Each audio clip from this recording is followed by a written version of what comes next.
This video will show you how to clean and maintain the Smeg Coffee Grinder. Firstly, make sure that the coffee bean container is empty. Then run in manual mode to remove any coffee residue from the grinder.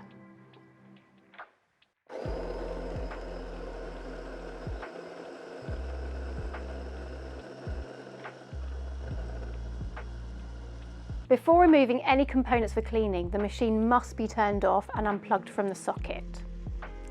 Next, remove the bean hopper by twisting it anti-clockwise. If there are any coffee beans remaining under the hopper, remove using the cleaning brush supplied. Lift the handle and turn the removable grinder anti-clockwise to release it and then remove. Clean the removable and integrated section of the grinder along with the coffee outlet cavity using the supplied cleaning brush. It's important not to get these components wet. Reinsert the upper grinder, making the two arrow notches correspond and rotating clockwise until the notches are aligned.